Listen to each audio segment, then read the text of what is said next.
नमस्कार मित्रों, मैं हूं डॉक्टर सर्वजीत सिंह। मैं उन विषयों के बारे में आपसे बात करता हूं जो एक आम व्यक्ति के जीवन को प्रभावित करते हैं। पिछले वीडियो में आपसे बातचीत के दौरान मैंने ईरान अमेरिका युद्ध का भारत पे क्या असर होगा इसके विषय में कुछ बात की थी। मैंने ये कहा था कि युद्ध अगर लंबा चलता है तो इसका प्रभाव भारत में देखने को मिलेगा। अब इसके रुझान पिछले हफ्ते से ही आने शुरू हो गए थे, जब एलपीजी की कीमतों में 60 रुपये की बढ़ोतरी की गई। उसके बाद पीछे कुछ दिनों में इसके प्रोडक्शन को बढ़ाने के लिए सरकार से निर्देश मिले घरेलू कंपनियों को। इसके अतिरिक्त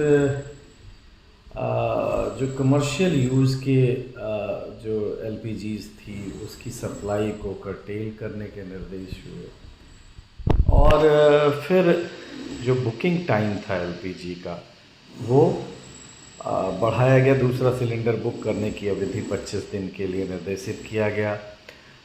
तो निश्चित तौर पे समस्या सामने आने लगी है। थोड़ी सी बात करेंगे गैस के बारे में, जो हमारे घरेलू किचन में यूज होती है और जो कमर्शियल रूप से यूज होती है, गाड़ियों में यूज होती है गैस, और इंडस्ट्रीज़ में यूज होती है। तो सबसे पहले एलपीजी की बात करते हैं। एलपीजी होता है लिक्विफाइड पेट्रोलियम गैस, यानी कि पेट्रोलियम गैस है जिसे लिक्विफाइड यानी तरलीकृत किया गया है। पेट्रोलियम गैस है तो इसी से पता चलता है कि ये जो पेट्रोलियम प्रोडक्ट यानी क्रूड ऑयल वगैरह जब निकालते हैं, जब उसका रिफ़ाइन करते हैं तो उसके बाई प्रोडक्ट के रूप में ये बनती है। ये एक प्रोपेन और ब्यूटेन का मिक्सचर होता है, यानी कार्बन हाइड्रोजन के संयोजन से जो बनता है, जिसको हाइड्रोकार्बन कहते हैं। तो ये एलपीजी होता है।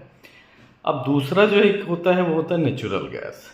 नेचुरल गैस मतलब ये बाई प्रोडक्ट के रूप में नहीं मिलती, प्राकृतिक रूप से। नेचुरल गैस से नाम से जाहिर है प्राकृतिक रूप से मिलती है। इसको भी विभिन्न फॉर्म्स में हम देखते हैं।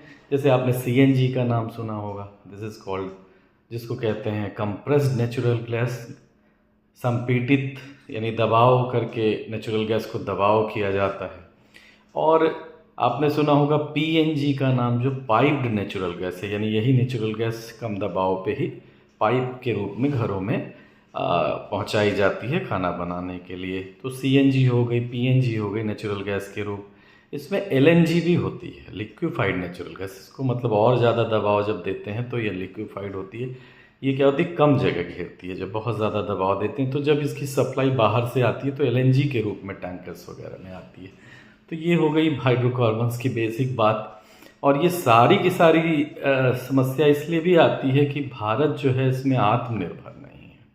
अब एलपीजी को ही लें तो 60% जो है लगभग आयात करना पड़ता है, सिर्फ 40%। और दूसरी बात, एलपीजी की ही समस्या क्यों पहले मुख्य रूप से उठी, क्योंकि भारत में इसका एक बड़ा उपभोक्ता वर्ग है। करीब 40 करोड़ लोग एलपीजी का इस्तेमाल करते हैं। इसी की तुलना में अगर देखें हम पीएनजी पाइप्ड नेचुरल गैस, जो पाइप के द्वारा जाती है घरों में के किचन में, वो सिर्फ 1.5 करोड़ लोग होते हैं। तो समस्या, जब ज़्यादा लोग इस्तेमाल कर रहे हैं तो समस्या जल्दी सामने दिखाई देगी।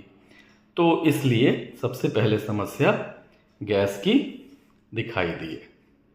अब ये देखें कि ये स्ट्रेट ऑफ हॉर्मुज जो हम पिछले वीडियो में बात कर रहे थे और जिसका कंट्रोल ईरान ने कर लिया। पहली बात तो ये गलत है, अंतर्राष्ट्रीय जल संधियों का उल्लंघन होता है। किसी भी अंतर्राष्ट्रीय जल मार्ग को आप नहीं करते। लेकिन गलत सही की क्या बात करें, अमेरिका और इजराइल ने भी युद्ध को कुछ इस तरह से शुरू किया जो अंतर्राष्ट्रीय नियमों के खिलाफ था। अपने अपने हित लोग देख रहे हैं, कोई पीछे से सपोर्ट कर रहा है, कोई कुछ बोल नहीं रहा है, कोई शांत है, पर इसका खामियाजा आम आदमी को उठाना पड़ रहा है। स्टेट ऑफ हॉर्मुज से अब जिस एलपीजी की बात करी, 60% तो आयात करना है। अब समझ लीजिए कि आयात का 80% हिस्सा वहाँ से गुजरता है। सरकार ने कहा कि घरेलू प्रोडक्शन बढ़ा लीजिए।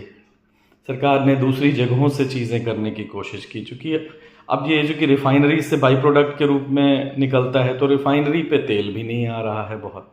तो जब तेल आएगा तो होगा, तो कैसे एकाएक, तो इसका प्रभाव देखना था कि ऐसा होगा ही होगा।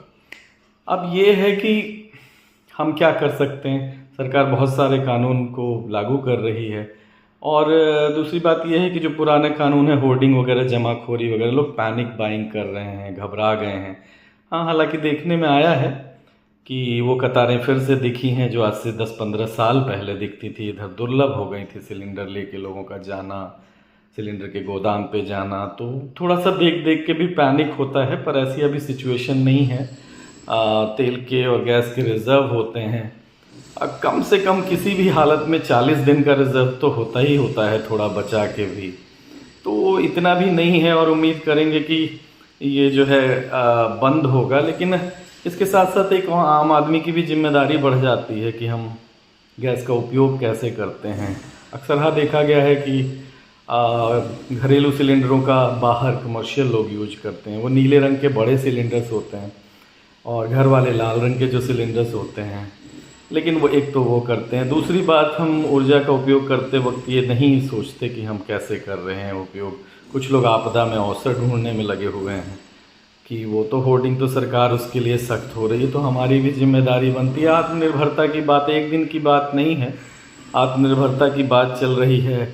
जो ऊर्जा के अन्य पारंपरिक जो संसाधन हैं उनसे हट के गैर पारंपरिक जो स्रोत हैं उनको बढ़ाने की लगातार जो बात चल रही थी, इलेक्ट्रिक व्हीकल्स और इन सब चीज़ों की, जिसकी गति बहुत धीमे है किसी वजह से, वो सारी जब इस तरह के युद्ध आते हैं तो सोचने का भी अवसर होता है। एक टाइम होगा था, आपको याद होगा, इतिहास पढ़ा होगा, लाल बहादुर शास्त्री की सरकार जब उन्होंने गेहूं की किल्लत और फिर अमेरिका से वैसे सड़े हुए और अजीब तरह के गेहूं का आयात और इस तरह की बातें होती थी। उन्होंने कहा था कि हमें एक टाइम भोजन करने की सलाह दी थी उन्होंने, जिससे बचत। तो अब पैसा तो नहीं है, लेकिन हम ये कर सकते हैं, छोटे छोटे ऐसी चीज़ें करें, उपयोग करें। बहुत सारे देशों में इस तरह के कड़े कानून लागू करे गए, चूँकि डेमोक्रेसी में भारत में भी उतने कड़े कानून नहीं लागू किए गए हैं।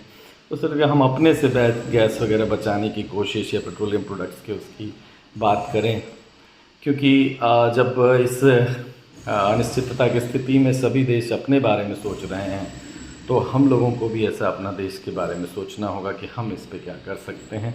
और पैनिक होने की ज़रूरत नहीं है। देखते हैं कि आगे क्या होता है। नमस्कार।